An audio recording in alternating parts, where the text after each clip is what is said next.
가정의 기원 한번 생각해 보십시오. 가정의 기원 어디서부터 시작되었을까?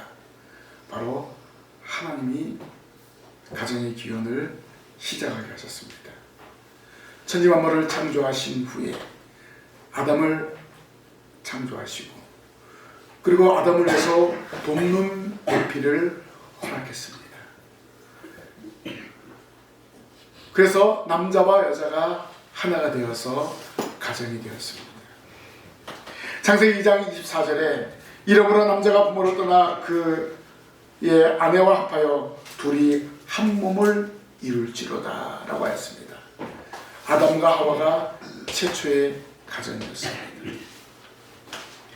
이렇게 가정은 하나님의 창조 사역 중에서 신비롭고 특별한 일이었습니다. 그래서 성도는 하나님이 맺어주신 가정을 지키는 일에 최선을 다해야 됩니다. 오늘 어버이주일로 지키는데 우리나라에서는 1930년 6월 15일 구세군 가정단에 의해서 최초로 실시되었습니다. 성경에도 부모 공유에 대한 말씀이 많이 기록되어 있습니다. 오늘 본문에서는 바울 사도가 에베소교회 성도들에게 믿음으로 말미암는 구원에 대한 교리와 교회론에 관한 교훈을 마친 후에 성도가 지켜야 될 생활 교훈에 대해서 언급했는데 바로 부모에 대한 공경이었습니다. 그리스도인의 생활 가운데 부모를 공경하고 또 자녀를 잘 양육하는 것 너무나 중요합니다. 그리스도와 완전한 연합을 이룬 가정, 그 시작은 무엇입니까? 바로 이 가정에서 자녀들이 부모를 공경하고 부모가 자녀를 믿음으로 양육하는 것입니다. 부모에 대한 공경은 단순히 동양 윤리에서 비롯된 교훈이 아닙니다. 바로 하나님이 놀라운 복을 약속하시면서 하나님께서 우리에게 요구하시는 것입니다. 부모를 공경하는 것, 그리스도인의 바른 본분임을 깨닫고 살아가야 합니다. 오늘 어버이주일을 맞이해서 바울이 전한 부모 공경을 배우길 원합니다. 바울이 전한 부모를 공경하라, 이 말씀은 첫째로 주 안에서 순종입니다. 주 안에서 순종입니다.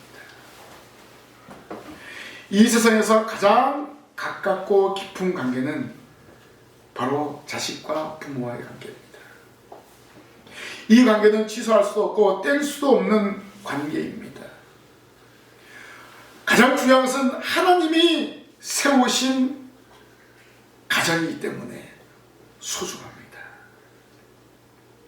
그리고 그 안에서 하나님의 영광을 드러내고 또 하나님의 영광 가운데 살기를 원하시는 것이 하나님의 뜻입니다. 특별히 예수 믿는 저와 여러분들은 하나님을 섬기기 때문에 주 안에서 효도하는 것이 바른 생활입니다. 1절 말씀에 자녀들아 주 안에서 너희 부모에게 순종하라, 이것이 옳으니라 라고 말하였습니다. 자녀는 가정을 행복으로 이끄는 열쇠입니다. 사도 바울은 자녀들아 라고 외치고 있습니다. 이 말은 자녀들에게 부모를 공경할 것을 요청하는 것입니다. 부모가 없이 자녀는 이 세상에 존재할 수 없습니다. 부모를 통해서 이 세상에 태어나는 것이 자연의 법칙이며 하나님이 허락하신 복입니다. 그래서 자녀들은 부모에 대하여 순종하며 살아가야 됩니다. 부모 공경에 대한 말씀은 하나님 모세에게 주신 10계명 중에서 제5계명에 속합니다. 모세는 자녀들이 부모에게 공경하는 것이 하나님과의 관계에서 절대적으로 필요한 요소임을 규정하였습니다. 부모와의 자녀와의 관계, 하나님과 언약 백성인 이스라엘과의 관계가 되는 것입니다. 아니, 오늘 우리가 하나님과 택한 백성인 우리와의 관계입니다. 우리가 하나님을 아버지로 섬기고 있지 않습니까? 그래서 부모를 공경하는 것은 너무나 중요한 것입니다. 하나님의 백성인 저와 여러분들이 바로 하나님 아버지께 순종하듯이 마땅히 자녀들은 부모에게 순종해야 된다는 것입니다. 이것이 바로 성경의 교훈입니다. 어떻게 보면 부모는 지상에서 하나님의 명령을 대행하는 그러한 사람입니다. 부모에게 순종은 쉽게 말해서 보는 것처럼 무조건적이고 절대적인 순종을 요구하고 있습니다. 따라서 부모에게 순종하는 것이 마치 하나님께 순종하는 믿음의 표현과 같다는 것입니다. 부모에게 순종하듯이 하나님에게 순종할 것을 우리에게 요구하는 것입니다. 그러한 순종이 바로 하나님에 대한 공경이라는 것입니다. 그래서 사도 바울은 부모에게 순종하되 주 안에서 순종하라라고 말하였습니다. 오늘 우리의 순종은, 믿는 자들의 순종은 일반 사람들의 순종과 좀 다르다는 것입니다. 거기에 전제 조건이 붙어 있어요. 어떤 조건입니까? 주 안에서 순종하라. 주 안에서 공경하라는 것입니다. 자녀들이 부모에게 순종하는 것은 단순한 윤리의식이 아닌 주를 경외하는 마음에서 우러나와야 한다는 것입니다. 부모에게 순종은 반드시 해야 됩니다. 그러나 주께 순종하는 범위 내에서 하라는 것입니다. 부모의 요구와 주님의 요구가 서로 맞부딪힐 때 누구의 요구를 들어야 되냐? 주님의 요구를 들어야 된다는 것입니다. 자녀의 신앙을 파괴하지 않거나 하나님의 요구에 대처하지 않는 범위 내에서 순종하라는 것입니다. 그 순종의 범위는 하나님의 섬김의 도리 안에서 부모에게 순종하도록 명하는 것입니다. 그래서 예수님이 산상수훈에서 사랑하는 제자들에게 무엇을 요구했습니까? 너희는 먼저 그의 나라와 그의 의를 구하라 라고 말씀하시지 않았습니까? 우선순위가 먼저 그의 나라와 그의 의예요. 그래서 바울은 주 안에서 순종하라 라고 당부한 것입니다. 주님의 뜻에 대치되는 것, 이때는 과감하게 주님을 선택해야 된다는 것입니다.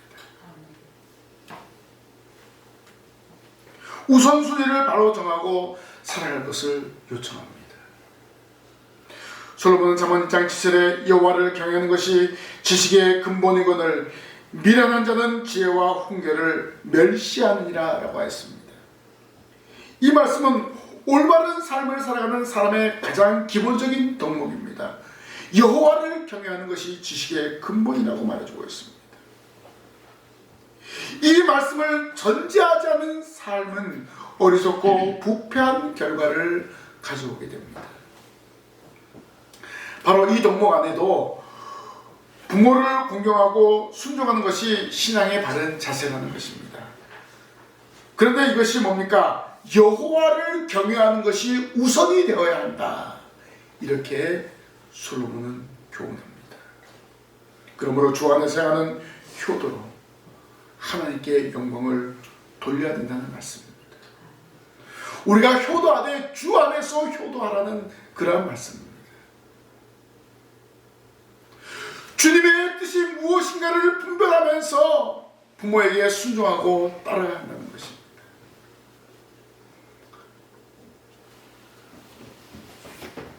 부모를 공경하는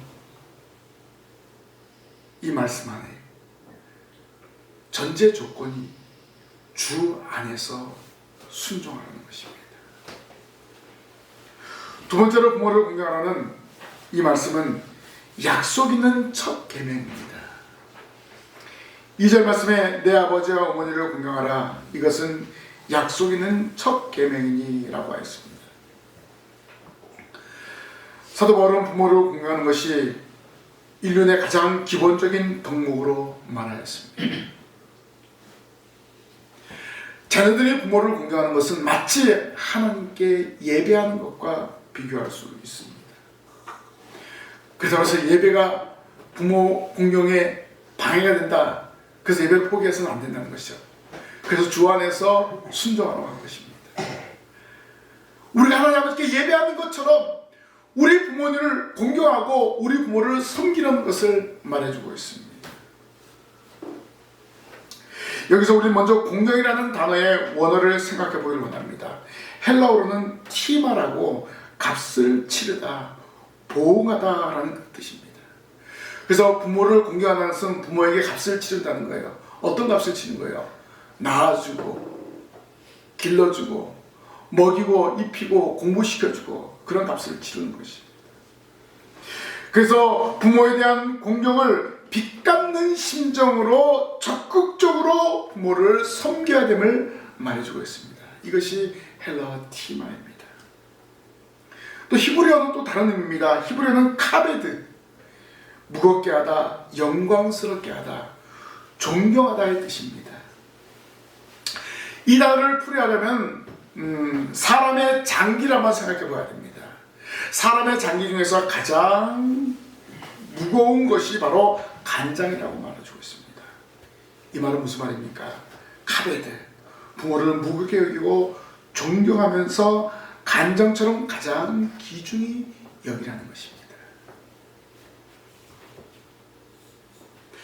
부모는 세상에서 가장 소중하기 때문에 영광스럽게 여기라는 말입니다. 그리고 부모의 권위에 합당한 존경을 돌려야 될 것을 말해주고 있습니다. 이처럼 우리가 부모를 존경하고 영광스럽게 하는 것처럼 하나님을 섬기는 데 기초가 되어야 한다는 것입니다. 이렇게 부모를 섬기는 것처럼 하나님 아버지를 섬기라고 말씀하고 있습니다. 하나님은 모세에게 10계명을 주었죠. 첫 번째부터 네 번째 계명은 하나님과의 관계된 계명이었습니다. 그리고 다섯 번째 계명에서 10번째 계명은 사람과의 관계에 대한 계명인데, 다섯 번째 시작이 무엇입니까? 바로 부모를 공경하라. 내 부모를 공경하라. 부모를 공경하지 않고 사람과의 관계가 될 수가 없다는 것을 말해주고 있습니다. 부모를 공경하지 않는 사람이 사람과 관계에서 좋은 관계를 맺을 수 있냐? 그것은 가식적인 것일 수밖에 없다는 것입니다. 부모를 공경하는 사람은 다른 사람을 공경할 수 있고 다른 사람을 배려해 줄 수 있다는 것입니다. 아니, 하나님을 바로 섬기는 사람은 부모를 섬기게 되어 있고 부모를 잘 섬기는 사람은 다른 사람을 섬기게 되어 있습니다. 바로 십계명의 순서가 바로 그렇습니다. 우선순위가 하나님이고 그리고 주 안에서 부모를 섬기는 것이에요. 하나님을 섬기고 주 안에서 부모를 섬기는 사람들은 사랑과 바른 관계가 맺게 되어 있다는 그런 말씀입니다.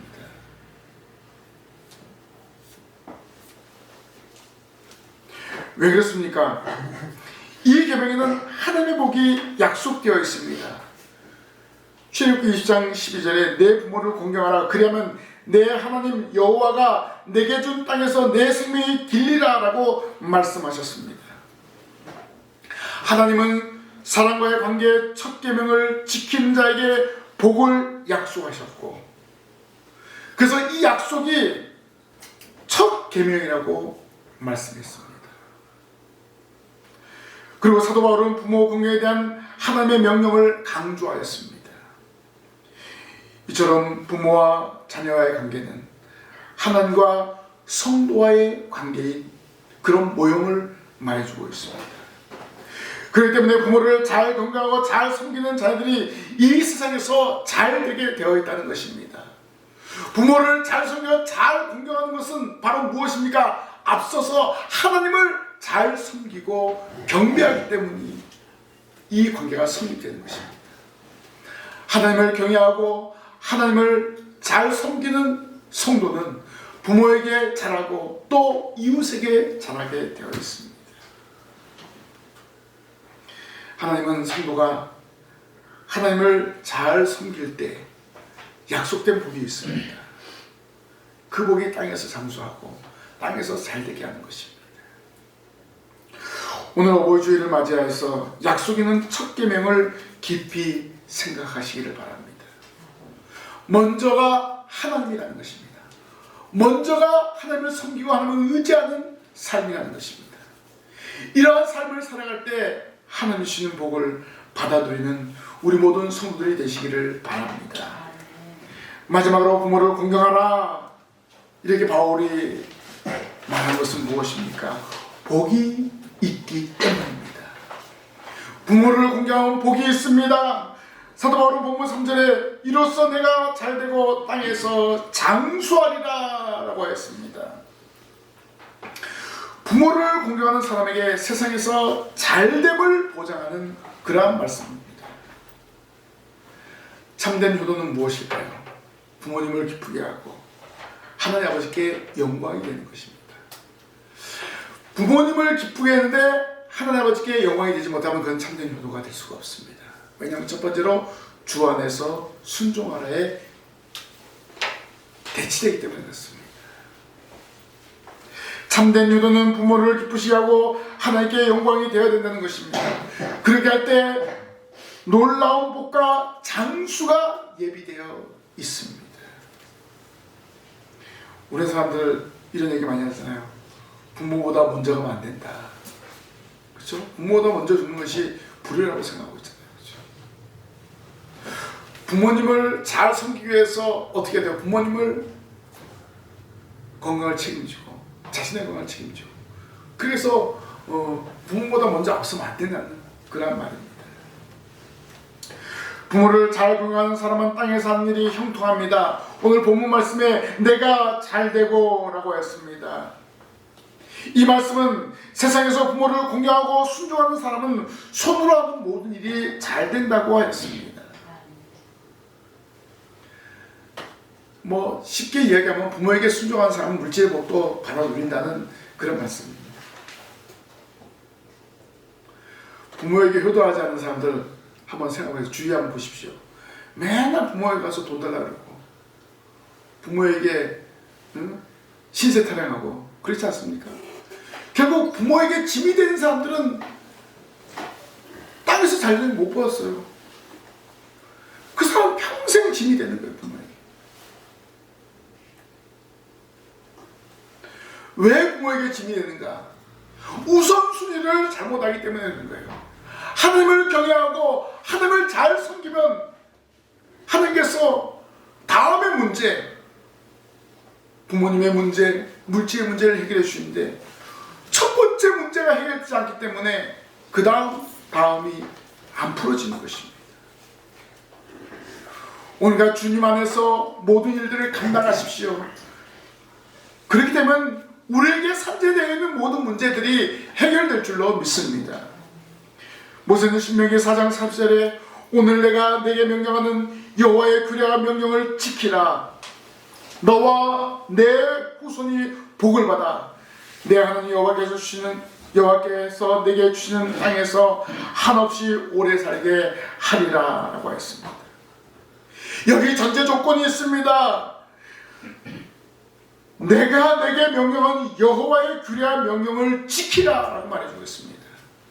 하나님의 명령을 지키면 후손의 복을 받는다고 말해주고 있습니다. 그리고 그 땅에서 오래 산다고 말해주고 있습니다. 여기 여호와의 규례는 모세에게 주신 십계명입니다. 이 십계명 안에는 무엇이 있습니까?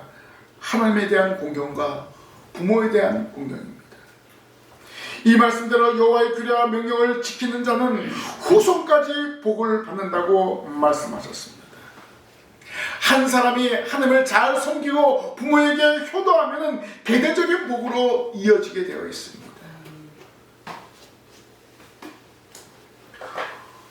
이미 약속된 말씀을 우리는 찾을 수 있지 않습니까? 이 약속된 말씀을 다시 한번 확인했습니다. 이 말씀을 확인하였기 때문에 우리는 하나님을 바로 섬기며 하나님을 의지하는 믿음의 삶을 살아가시기를 바랍니다. 나는 부모님이 다 돌아가셨는데 누구를 섬겨야 됩니까? 하나님을 섬기면 됩니다. 하나님을 섬기고 하나님을 의지하면 하나님께서 자녀들에게 놀라운 복을 허락하여 주실 줄 믿습니다. 우리가 하나님을 아버지로 고백하고 있지 않습니까? 그럼 우리가 하나님을 잘 섬기면은 약속된 복이 우리에게 임하게 되어 있습니다. 형통하고 장수하게 된다. 이렇게 말씀해 주고 있습니다.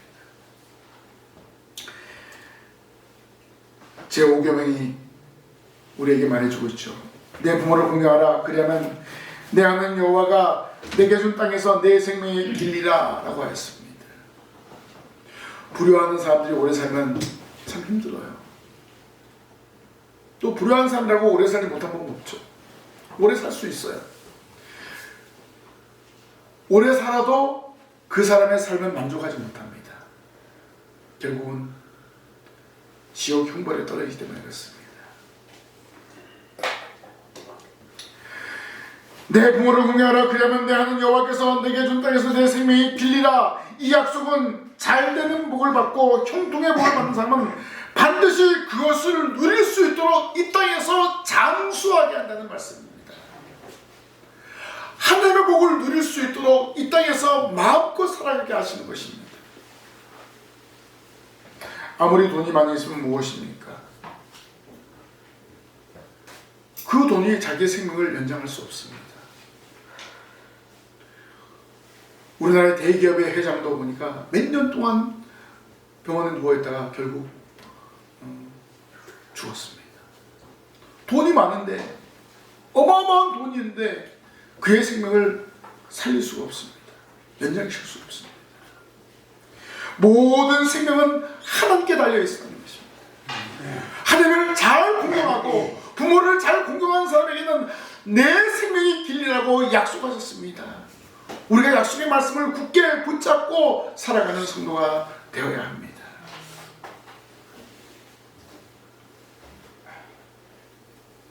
생명이 짧은 사람에게 부귀영은 아무 소용이 없습니다. 하나님 부모를 공경하는 자에게 땅에서 잘될 뿐만 아니라 장수의 복을 약속하셨습니다. 그래서 우리는 부모를 잘 공경해야 됩니다. 우리는 하나님을 잘 섬겨야 됩니다. 그럴 때 하나님께서 이 땅에서 잘되게 하는 복을 허락하실 줄 믿습니다. 그리고 잘 되면서 장수하게 되는 것입니다. 이게 성경의 약속입니다. 오래 살기 위해서 여러분 무엇을 하고 있습니까? 건강을 위해서 무엇을 하고 있습니까? 운동을 하고 또 좋은 영양제를 먹고 보약도 먹고 그렇게 하잖아요. 최고의 보약은 하나님을 경외하는 것입니다.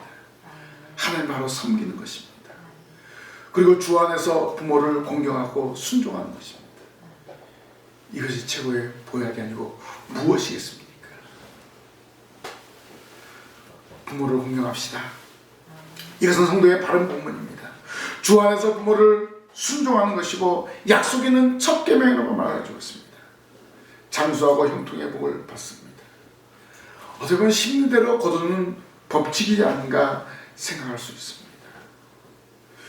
결국 부모에게 순종하고 공경하면 내가 또 뭐 입장, 부모의 입장이 되는 거예요. 자녀들이 그걸 보고 배우는 거예요. 똑같이 또 섬기게 되는 거예요. 그래서 우리가 가정 안에서 바른 신앙생활로 자녀를 양육하고 또 손주들을 양육하고 그 신앙의 모습을 보일 때 신앙생활 바로 하고 또 부모에게 효도하고 할아버지 할머니에게 잘하는 거, 이것이 서로 대대적인 복으로 이어지게 되어 있습니다. 결국 믿음의 가정의 전형적인 모습이 아니고 무엇이겠습니까? 또한 우리가 하나님의 자녀임을 인식해야 됩니다.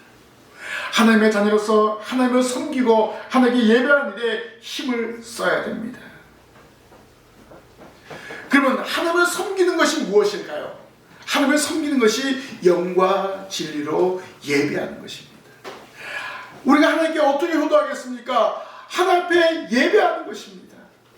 마음을 다해서 뜻을 다해서 예배하는 거예요. 이것이 진정한 효도라는 것입니다.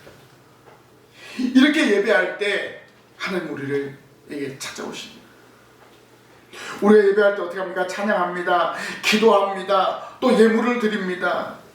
마치 명절을 맞이해서 부모님에게 선물을 드리잖아요. 어제 어버이날이었는데 막 식당마다 사람들이 막 차고 넘쳤어요. 무슨 효도 아니라고? 일일 효도 아니라고. 일일 효도. 어버이날 일일 효도. 오늘 우리는 일일 효도가 되어서는 안 됩니다. 매일매일 말씀과 기도로 무장해서 하나님과 예배하는 삶을 살아가야 됩니다. 일일 효도가 아니라 매일매일 하나님을 찾고 하나님을 의지하는 그런 삶이 우리 성도의 진정한 삶인 줄로 믿습니다. 우리가 이렇게 예배의 삶을 살아갈 때 하나님이 우리에게 복을 내주시고 또 우리로 하여금 효도할 수 있는 길을 열어주시는 거예요. 하나님을 경외하지 않는 사람은 부모에게도 효도할 수 없습니다. 진정한 효도가 무엇입니까? 하나님을 경외하고 주 안에서 부모에게 순종하는 것입니다. 이것이 바로 하나님께서 우리에게 약속하신 첫 계명입니다. 우리는 이 계명을 잘 지켜야 됩니다. 이 계명을 잘 지키기 위해서 온전한 예배자로 살아가시기 바랍니다. 이 계명을 잘 지키기 위해서 하나님과 바른 관계를 맺어서 하나님께 영광 돌림으로 아름답고 복된 가정을 세우는 이 자리에 참여한 우리 모든 성도들에게 주님의 이름으로 간절히 부탁을 드립니다. 아멘. 기도하겠습니다. 하나님 은혜를 감사합니다. 오늘 저희들에게 장수의 복을 약속하심을 감사합니다. 하나님을 잘 섬기고 주 안에서 부모에게 순종할 때 땅에 써야 되고 장수한다는 약속의 말씀을 기억했습니다. 이 약속의 말씀을 부여잡고 하나님 앞에 온전히 예배하는 예배자가 될 수 있도록 인도하여 주시옵소서. 바른 예배자로 살아갈 때 하나님의 복을 받아 누리고 또 부모에게 순종하며 부모를 위해서 헌신할 줄로 믿습니다. 이러한 믿음의 삶을 살아갈 때 하나님 주신 놀라운 복을 받아 누리는 저희들 되게 하여 주시옵소서. 예수님 이름으로 기도하옵나이다. 아멘.